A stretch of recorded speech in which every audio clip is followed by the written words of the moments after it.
New Thought Media Network. We are a global broadcast network of positive music, media, and entertainment, inspiring humanity's evolution along the journey of enlightenment and creating a world of love, peace, empowerment, and prosperity for all. New Thought Media Network. Positively inspiring.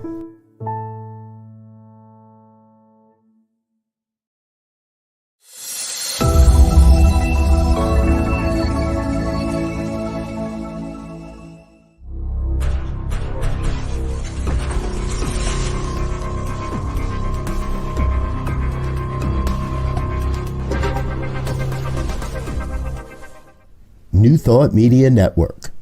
We are a global broadcast network of positive music, media, and entertainment, inspiring humanity's evolution along the journey of enlightenment and creating a world of love, peace, empowerment, and prosperity for all. New Thought Media Network. Positively inspiring.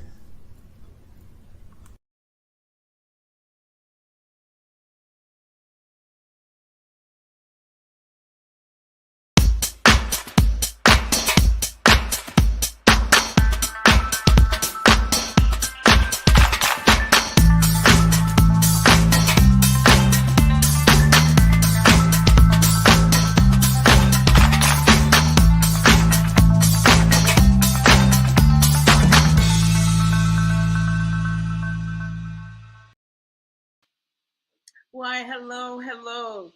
It is me, Morgan Gonzalez, your doula for grief. Welcome. And hoping that you had a beautiful Earth Day celebration and continuing that celebration every day, because every day is Earth Day. And I am here with you today to continue our conversation around grief.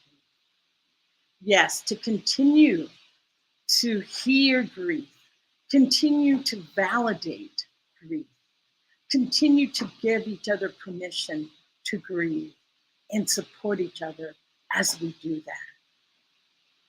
As you know, grief is caused by loss, and we suffer so many losses in so many ways and at different times in our lives, and it does lead to grief. Until we're able to really embrace that grief, once we're able to really embrace that grief, I think it opens up space to really have more joy, more contentment, more happiness in our lives. And that's why I feel that it's so important that we honor grief, give it its rightful place, because it is the doorway, a true doorway to greater happiness and joy in life. And I started by saying Happy Earth Day. And the reason I say that is because we're talking about grief. We're talking about the earth. And so many people are grieving that loss of connection that we have to the earth. And it does impact all of us. The earth is our mother, Gaia. What we do to Gaia, we really do to ourselves. And that has caused tremendous grief for so many people. And our guest today is one of those people that has been able to freely admit that she is in grief around the state of the planet. And that's what I'm saying, that there are things that we grieve that we're unable to share with others because we feel there's some judgment or it's not valid. There's more important things that I should be grieving. But it's like your grief is your grief, and it's not to be denied or not to be pushed away. My guest that I had on a couple weeks ago, Chaplain Flynn, was said that very thing, that those emotions are to be honored. And so with that said, I want this to be a platform that you can come and talk about what you're grieving. The loss of a pet. I know so many people that have lost pets, and it is truly devastating. But they've not been able to receive that support that really helps them move through the time of grieving and mourning. And so, as I said, this is another area that may not have been on your radar initially, that, wow, yeah, I am in grief around the state of the planet. Why else would you see so many people out celebrating Earth Day? Why would there be so many people doing that if there wasn't that need, that desire to honor Earth? And it's not even a need or desire. Truly, it's vital. It is vital. It's vital for our survival. So I'm going to step down from that soapbox, and I'm going to introduce our guests for today. And my guest today is Freya Carol Hermanson, and she's PhD. And Freya describes herself as an eco nut, which I thought was quite comical. But I see her actually as a spiritual, environmental activist, leading from her heart with passion, which I find, or which I might add, is truly contagious. She and her husband, Kenneth McCaffrey, are the president, secretary, and treasurer of Seven Generation Land Trust. So that shows you they are really dedicated to this planet. And so Freya is here today to share her story around grieving the state of the planet, from her despair to her grief to empowerment. And so with that said, I would love to welcome Freya to the show now. And she has her story to tell. And I so appreciate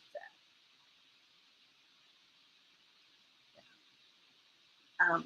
Joe, do we still have Freya with us that we can bring her on now? She's coming back, Bonnie. She was gone. Oh, okay. I have a wonderful producer here by the name of Joe. So he's getting Freya back. And I thought it was so appropriate. Freya is here in Mexico with me. And I just thought it was so appropriate that she's here to speak about the state at her grief around the state of the planet, Earth Day. And here she is outside with Mother Earth herself, out in nature, which is so beautiful. So welcome, Freya. Yes. Thank you so much. Yeah. Boy, it's wonderful to be here in Mexico. And I don't know if you said anything about my computer went off and I did not hear your introduction. So I'm disappointed to have missed that. But here I am. Here you are. Yes. So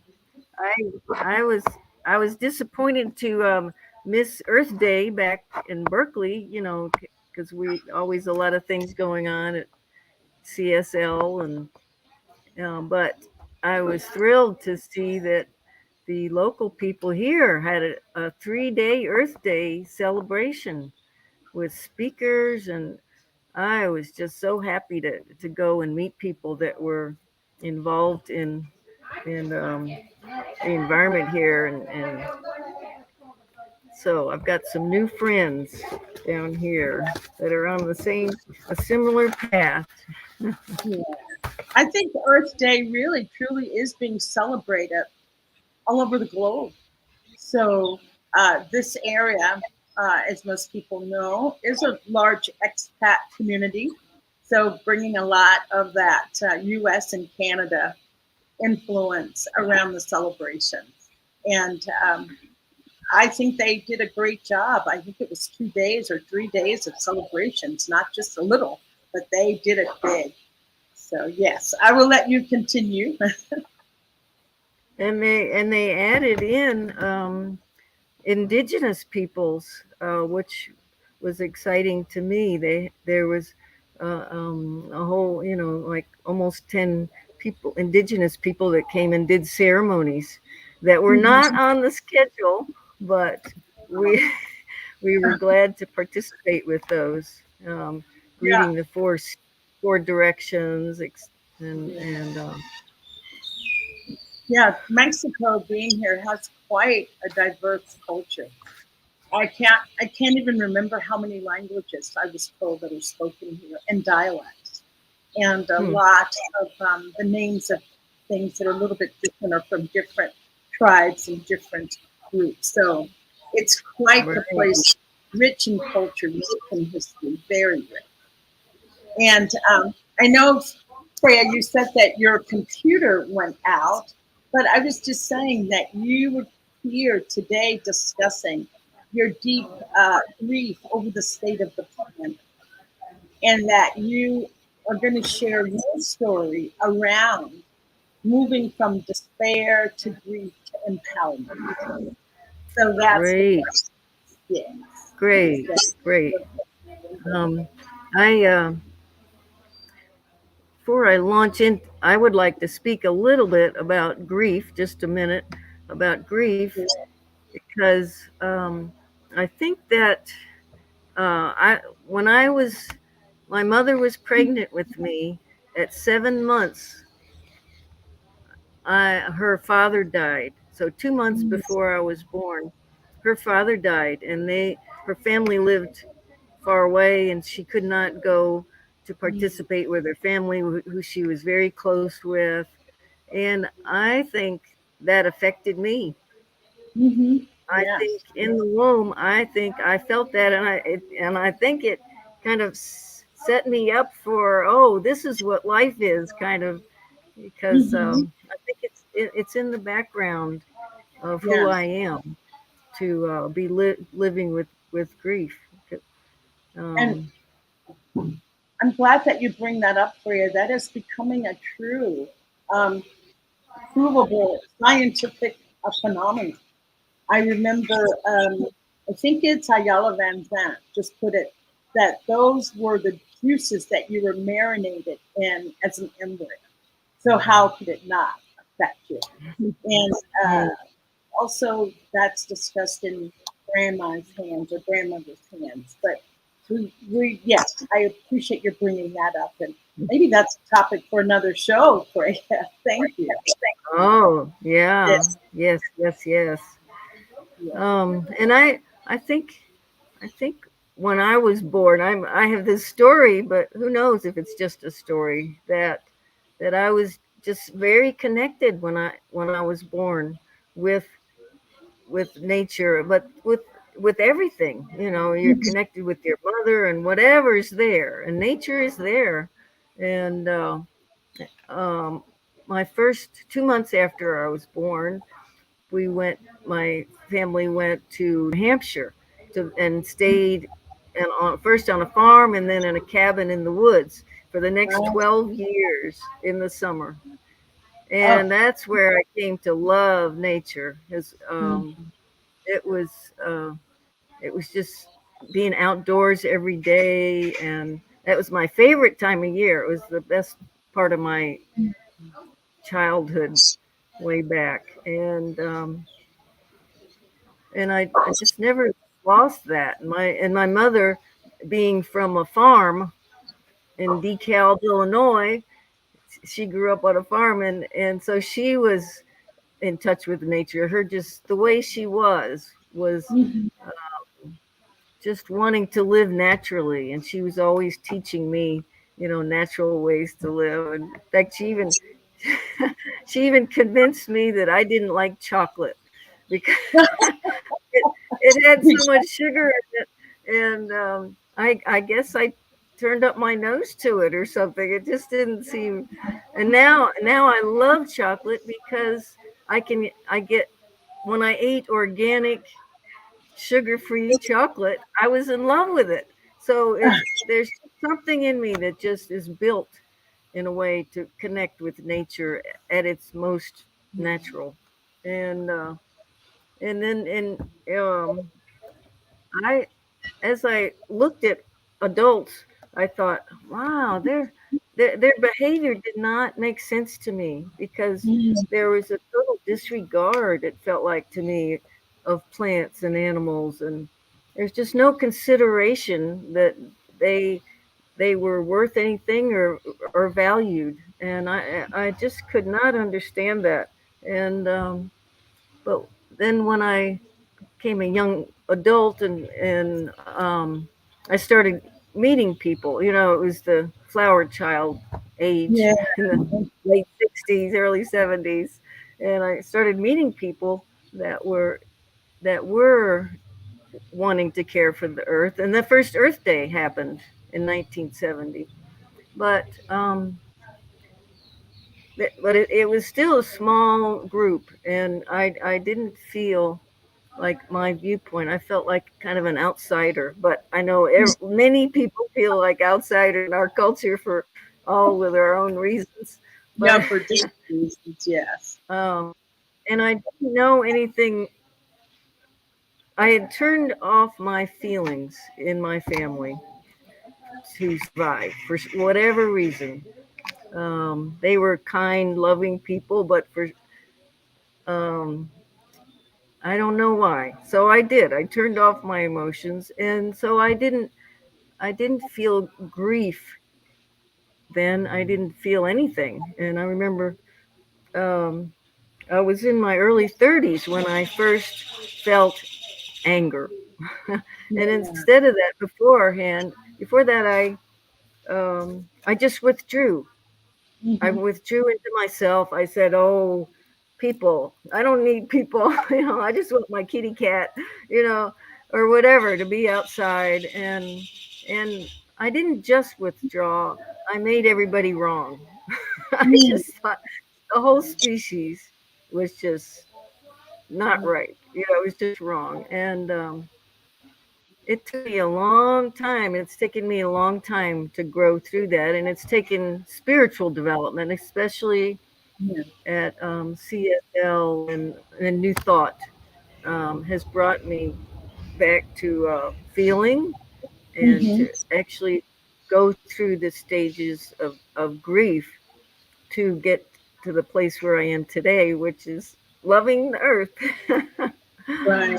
Right. Right. Um, Mm. and I could say a lot more about that, but I just wanted to.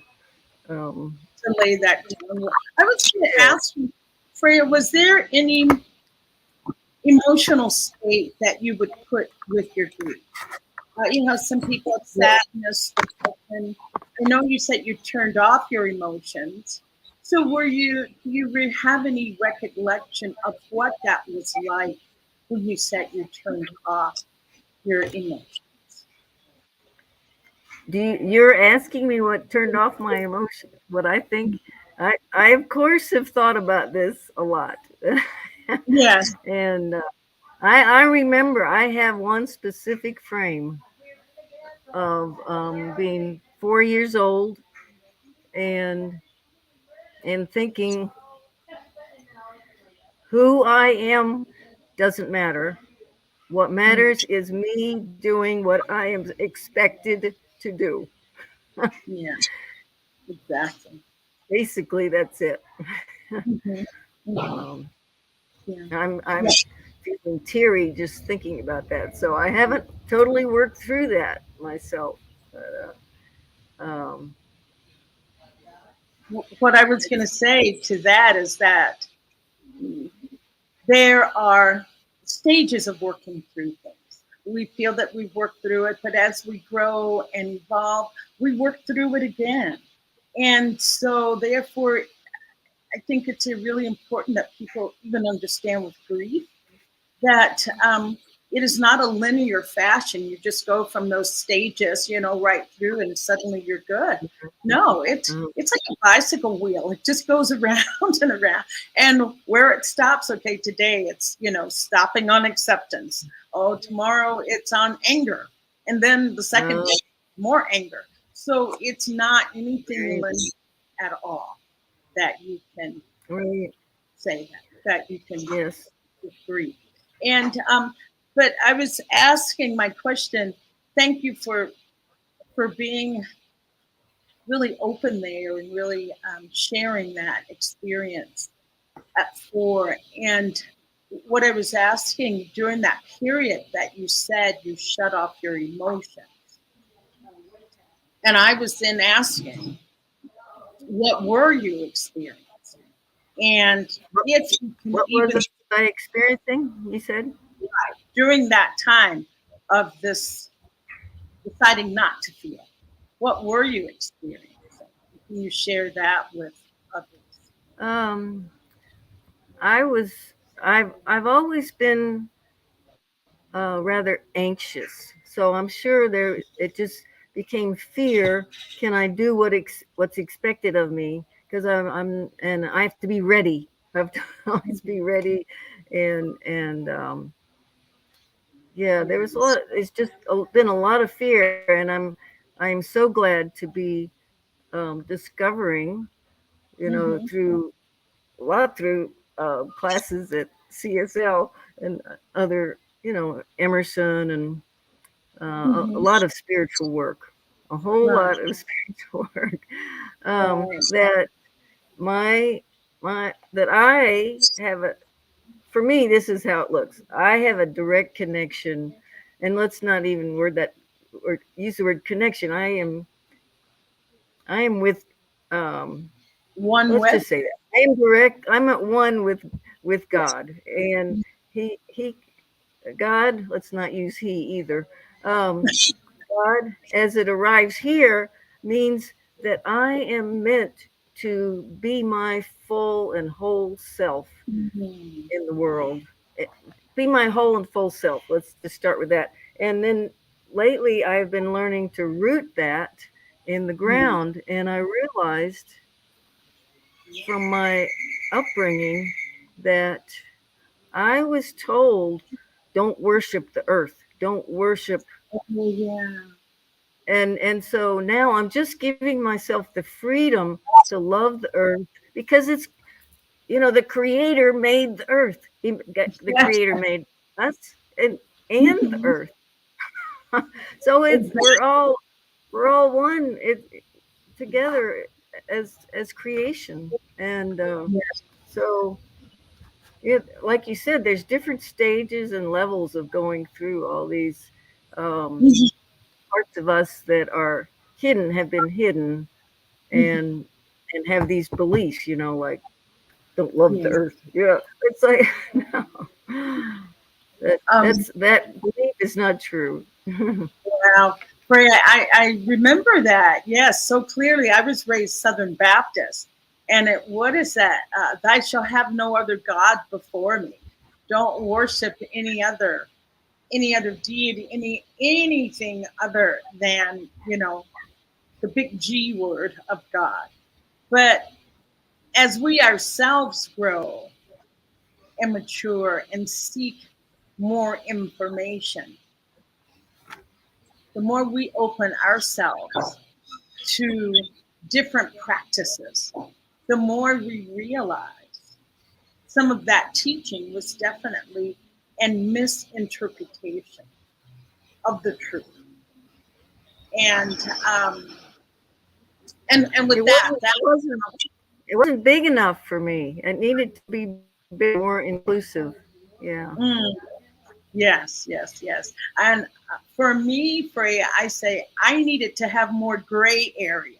I couldn't have black and white. It's like I need more gray. I need to expand it. I need to see the space around what you're talking about not having any other God before me. Why is that? What's going on with that?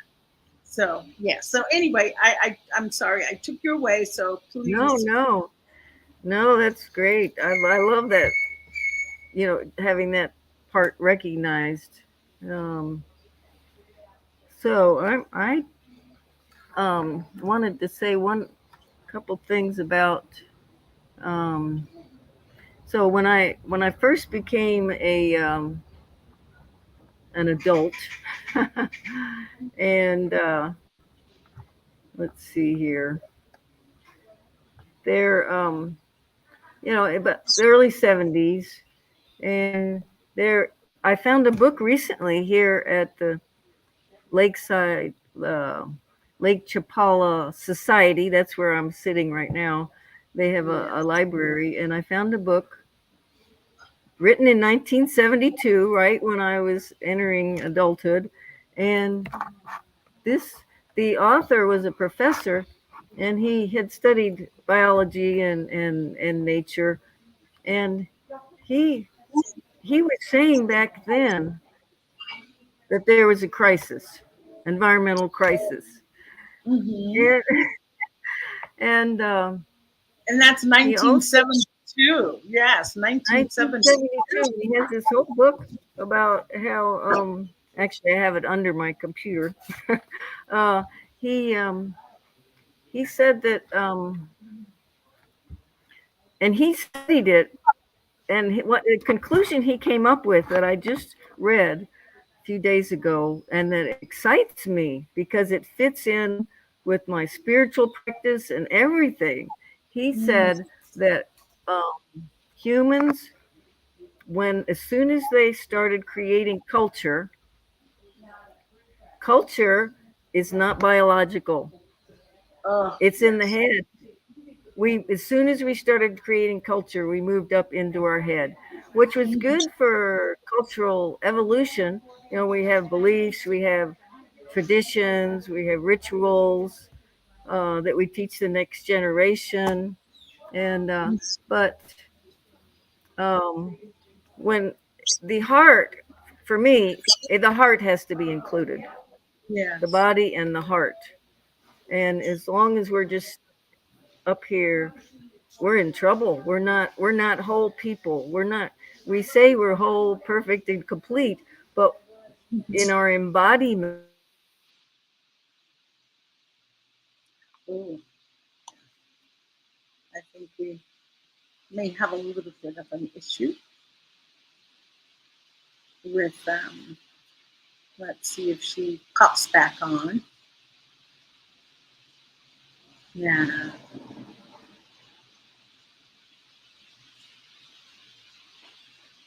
Okay. Um, oh, hey, we're back. Oh, thank you. yeah. I don't, or maybe it's just a little bit Thank of a slow you. internet there. Yes, yes. Uh, yes. And Freya, you were saying Thank being you. too much in our head. Yeah. Being too much in our heads, it's really not leading us in the direction that we need to go, even as a species of people. It's just not leading us. So Right. continue Yes. and just I share another thought. Yes.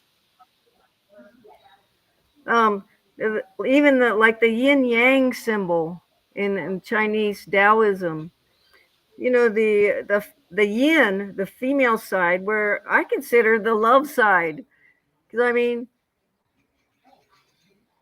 I'm not hearing you. Uh-oh. Go ahead. The, Yes. the yin and the yang, the yin is equal. It's an equal size. They're not, the yang isn't taking up most of the circle, and the yin's the little dot. The yin is equal size, and that somehow has been suppressed and it's time to move in to the yin and the feminine, where I think is the seat of love. Only because, like, people have been mothers, and they love their children so much. They're experienced in loving, and Mm-hmm. that's to be brought forward now. So Mm-hmm. that's why I have a little hope after. Yes. Yes. Uh, And I'd like to just back up for a minute while you're checking to make sure that you have your points. right. I was going to say that, and sometimes being in a human body, that we so identify with the physical form when you talk about being in the head, that we don't realize that the body is not a true representation of who we fully are. It is only a fraction of who we are. The body and nature, I mean, that's another thing we were taught to that weren't similar or the same. But I think science is showing gradually people are opening their minds to realizing that we may have come from those one-celled animals at the bottom of the ocean, 3 billion years ago or whenever it was. Mm-hmm. Yes.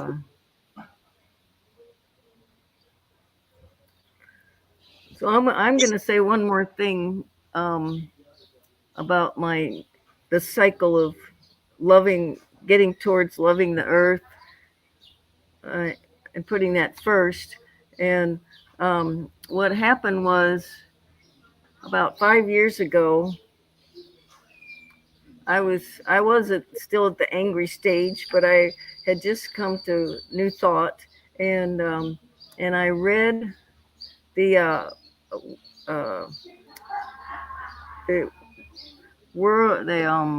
wildlife. Now it's this name of it is slipping my mind. The Living Planet report that's put out by the World Wildlife Society. They have a Living Planet report that they put out every 2 years. I had never heard of it because I'd kind of given up. And I read that in early, I think it was early 2018 or 17, and I cried for about 3 months. So that's when the grief showed up. I mean, the other times it was like the stages of grief, the anger and disbelief and all that. But this was, to me. Freya, I was going to ask, could you share, just out of curiosity, a little bit of that report? What was it that really struck that chord? That really kind of shook just shook you awake, is what I'll say. Or really started you to question. It said that 60, actually it said 50 then. It's now been changed to 60. 50% of the global wildlife population. So all the creatures, all the fish, all the creatures on the planet, 60% had been lost just since 1970, just since the first Earth Day. Wow. And we're talking just this, not even a tiny fraction of the history of the world. 50 years is nothing in the history of the world. That is a lot of loss. That is a lot of loss. And who grieves that loss? Who grieves that loss?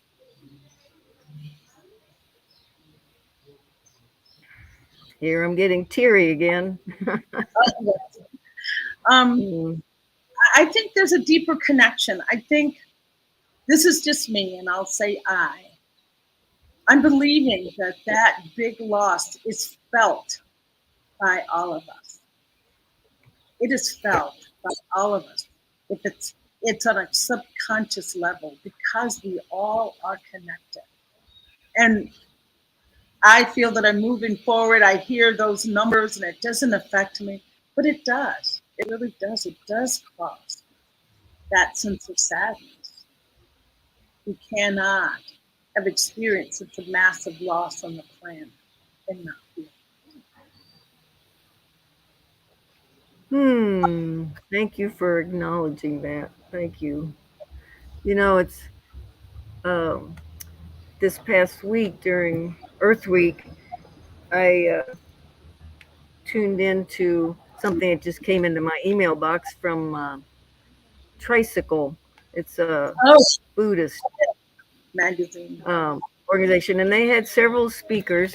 One, which is my biggest mentor, Joanna Macy, but they also, the last day, were two artists, and they were so inspiring. Oh, my goodness! But one of them said that Kurt Vonnegut quote. And I think most people have heard of Kurt Vonnegut. And he said that artists and writers experience things at a deeper level, at a more subtle level. They experience things. And I think he said something on the more raucous or the more um, uh, hidden, than the rest of the population. And that was what he was trying to express in his books. Whether he was sensitive to what was going on, and he used story to try to communicate with people. Yes. But so that had me feel a little more like, oh, this is real. This is that I am a part of the culture and the global community, and I'm one little segment that notices certain things about the earth, and and that's one reason that I have overcome not overcome, but I'm stepping through my fear of speaking today and my shyness, because it feels like, since I feel these things, I need to share them and speak them. So I appreciate the opportunity to do that. Yes. Even though they sound awkward and whatever, it's like, this is happening. Yes. There's no judgment. I'm not holding any judgment around this. I'm just applauding your honesty and around a subject that not everybody is willing to embrace. I think we talked a little bit about that yesterday, that we do live in a culture that is avoiding difficult subjects and difficult topics because it doesn't lead one to feel good. But it's leaning into this uncomfortable, like when you allow yourself to cry for 3 months. Oh, that's, yes, and that you allowed that to take place, that you were willing to lean into that. I'll have you put words to it. What was, when you were grieving, crying, what was it that you were feeling? It felt like a kind of a backlog of feelings that had been dammed up, and that were just had to be released. And I have lost your picture, but I'm going to keep on talking. Yeah, just keep talking. I'm like a bad pig. I'll keep turning up. I'll clean up sooner or later. Hopefully it'll come back. There you are. Great. Yeah. And like I've been learning from you that I heard about Elizabeth Kubler-Ross, decades ago, talked about the stages of grief, but I don't remember seeing crying in the in the stages. Oh, you think crying should have its own place? Maybe we'll make it the 6th. That's right. Grief is just crying, just remembering that tears are cleansing, and that it's definitely what it's doing, clearing you out, as Rumi says, for a new delight, clearing you out.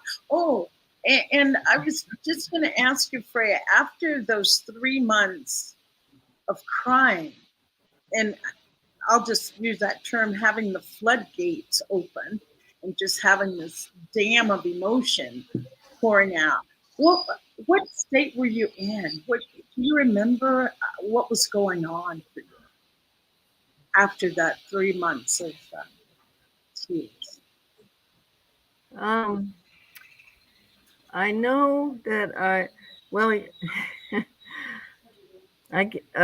other people won't understand this, but we had gotten a new minister there at CSL, and he was very earth oriented. I mean, he loved the earth, and so I felt supported. I felt supported enough Mm. to cry and to Yes. feel the despair. Mm-hmm. Yeah. And I had people around me at CSL too that we started a Earth Committee, Yeah. Love the Earth Committee, and so that helped. But I wasn't.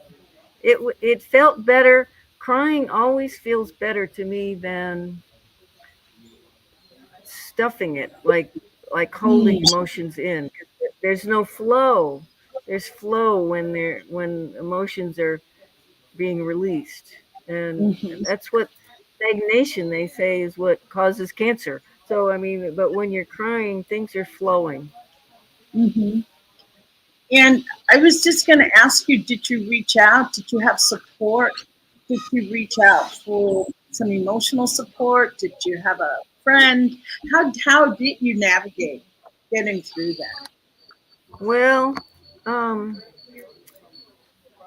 I'm lucky that my husband has been my husband Kenneth has that's one reason we were together, is because we both love the earth, and he had started this nonprofit decades ago, and a land trust, and so he was there for me, and plus he was my boss. I worked for him, so I worked at home, and if I needed to take the morning off to cry, that was okay. So I feel very lucky that I mean, this is at age, late 60s, when most people are already retired and have time to look at these issues that they've been kind of postponing all their life. Mm-hmm. Mm-hmm. To really tune into their deeper selves. That's how I see it. Right. And we talked about, your despair and then grief and now to empowerment. You want to speak to that part of it? Or is there anything else you wanted to cover before we get to empowerment? You are empowered, my dear. I think I just mentioned that when you're saying grief and empowerment is the name of the workshop that I took at CIIS when I was in graduate school there, back in the early 90s and the 80s or 90s. And Joanna Macy, who had Mm-hmm. um, she'd been dealing with these issues kind of alone since the 60s. She's 93 or Nice. now, Oh, and she's quite she mature. had been dealing with it. She's really having to deal with it on her own, and then but she likes people, and she wanted to include other people, so she created this workshop, and we had a room full of 100 people there at CIIS, going through these steps of learning to feel, and the release that, for me, grief, it's showing up as feeling the grief, and then, well, not feeling the grief, and then feeling the grief, and then moving on. It has me able to move on to yearning. I yearn and for things to be more in alignment with what's natural and true, Mm-hmm. Mm-hmm. more in alignment with the truth. I yearn for that. And then another way to say that is, I hope, and by hope I mean, um, being able to picture what I want, what seems like the most empowering for everyone. I hope for that, for peace and for respecting animals and trees and nature and the earth.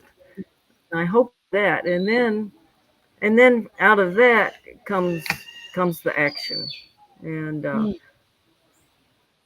the speaking for the earth. And there was a workshop that Joanna also did called the Council of All Beings, and she and John C., this Australian guy that started the Rainforest Action Network, put together this weekend workshop where we came and we made masks of each, picked an animal or a tree or something in nature that we related to.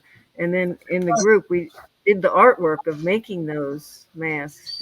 And then in the group, we stood up and we spoke for that animal or that tree. And I think I probably was a redwood because I was totally in love with redwoods and old growth trees at the time. Very experiential process there. Very experiential. Yes. So, go ahead. Yes, continue, Freya. And I have a long list of mentors, but which I don't need to share. But if anybody's interested, they can contact me. Yes. I'd be Yeah, happy. we'll put your contact information up again, Joe, if anyone would like to Yes, be that would be great. That'd Freya great. of what can be done. And Freya, again, we're getting close to time. I was going to say, is there one thing you would like to leave our listeners with today around caring for them? Is there one thing that you'd like to Say, leave? you're going to have to start again. I didn't hear. Okay, sure. I said, is there one thing that you would like to leave our listeners with around caring for the planet? One thing that you could do, one thing you could research, one thing you could be with. Just what's the one thing? What's your message to those that are listening?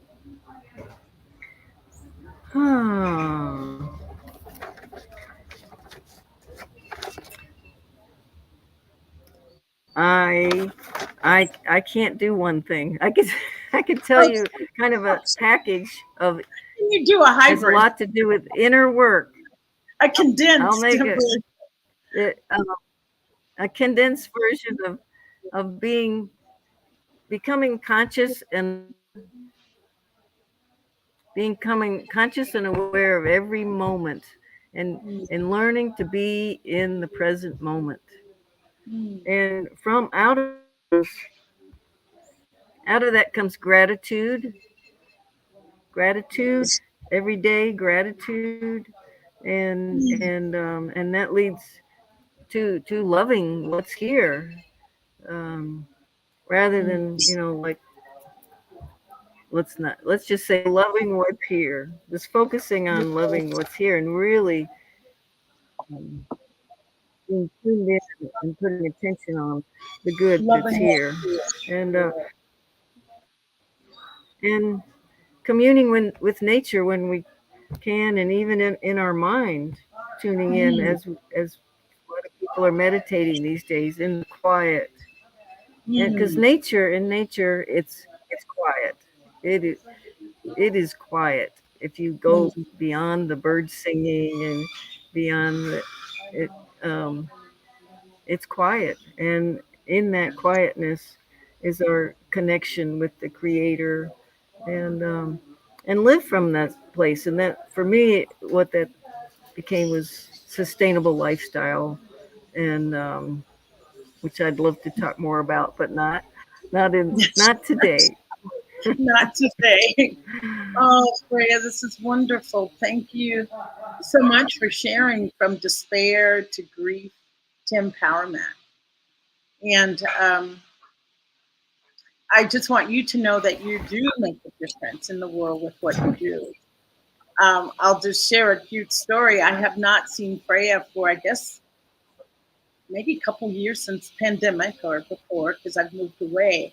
But Freya came to town, and I knew I was going to see her. We were going to do a workshop together. And I thought, oh gosh, I'm going to need to take some water because, going to the workshop. And then I thought, oh my goodness, I'm going to see Freya. I need to find a glass jar instead of taking a plastic bottle. So I just wanted you to know that you never underestimate the power of what you do and who it affects and when it touches them. And so I've been super aware of enough glass jars in the house to take if I want to take water with me. So I just thank you so much. The first thing I did when I got here was break my glass jar that I was carrying around. So it's all a mystery. Yeah. But I promise that I recycle. I do recycle. So, but I try not to use. I'm really conscious, becoming more aware of how much plastic I'm using, and not just that. Just I've even gotten into how many chemicals do I really need. We have a large mosquito population here. And I don't like spraying all those chemicals on my body to repel the mosquitoes. So I've gotten into essential oils that you can even take a little apple cider vinegar every day to kind of change your pH and keep those mosquitoes away. So, and it's because of you, Freya, because of the passion that you carry for this. That passion, as I said in the opening, is very contagious. Is contagious. So I just thank you and thank you for what you're doing for the planet. So I appreciate that. Thank you. And what I wanted to say, and I'm going to borrow a little bit from you, I want to start a new little segment that I'm going to do on each episode. And it is called Do's, Don'ts, and Tools for Grieving. And the one big do is be with whatever emotions come up. Be with them if it's only for 5 minutes a day. Just be with it. The more you gently lean into it, the more you'll be able to see the space around you. So just lean into it. And my don't for today is don't isolate. Don't isolate. You matter. People care. Reach out.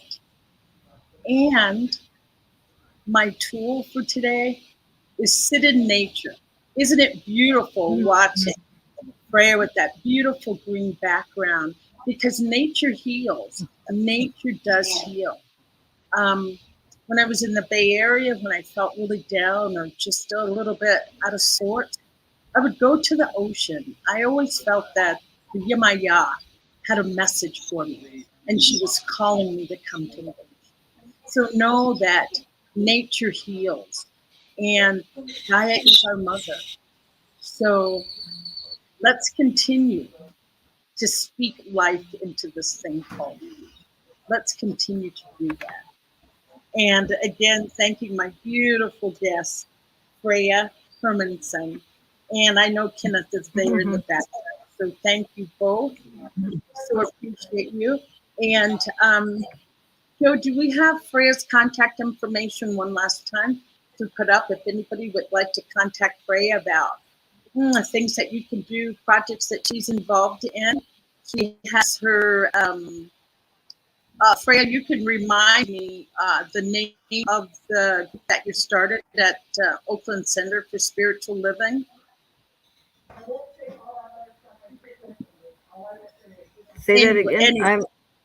I just did not remember the name of the group that you started at Oakland Center for Spiritual Environmental. Loving Stewards of Mother Earth. Yes. Great. So contact Freya to join Loving Stewards of the Earth. And again, also the Facebook. Yeah. You're on Facebook? Yes, please visit my Facebook. I'm going to put I grieve about kind of a poem on there that I wrote. last night. Do you want to share that Thank as we're you. closing? Do you want to share that, Freya? Well, it's I think it's too long to share, but I can say a few words. Yeah, just a few. We have 5 minutes. Just a few words. Right. Oh, okay. I grieve for the loss of nature's beauty and untamed wildness. I grieve for the loss of forests and birds and bird song and insects and wild animals and the ocean and loss of marine life, and not to mention the plastic. I grieve for the loss of rainforests, continued cut and burned to supply us with gas for our autos and gold and agriculture to feed the rising population and the rise of cattle, the raising of cattle for beef and dairy. I grieve for the wastefulness. In nature, there is no waste. I grieve for the fact that we rely on thought and our mind instead of including our whole selves, and we've forgotten the truth of love that we are, and the love that love is the answer. One more. I grieve that women, especially mothers, in their great capacity to love and the power of yin, has not been given the honor, respect, and space to show up in the world. And we have not stepped up in courage as much as we can yet. Oh, beautiful, Freya. Thank you so, so much. And continue your activism, continue feeling empowered.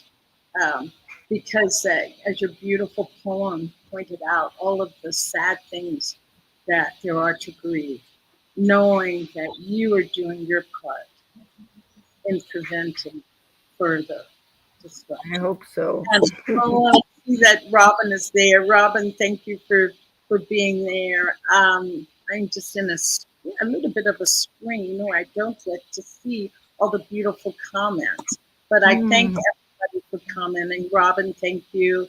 I see that you did say pets are sometimes harder to lose than people, and that is very true because pets love us unconditionally, where your relatives could have lots of expectation, but pets are just always there. So thank you for listening. And again, I'm Morgan Gonzalez, your doula for grief. I am a grief coach, so please, if you're out there grieving alone, you don't have to do that. It does not have to be. So know that you're loved, and thank you, Freya. Know that you're appreciated in all of your efforts and bringing awareness to a really beautiful cause.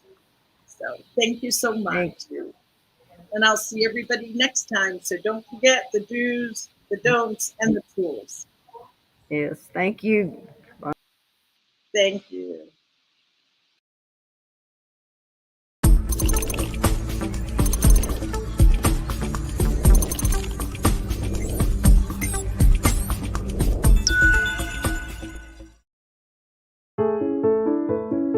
New Thought Media Network.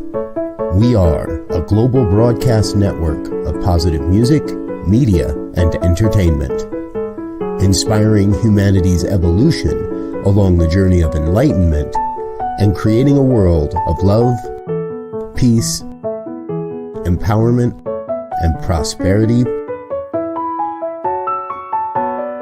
for all. New Thought Media Network. Positively inspiring.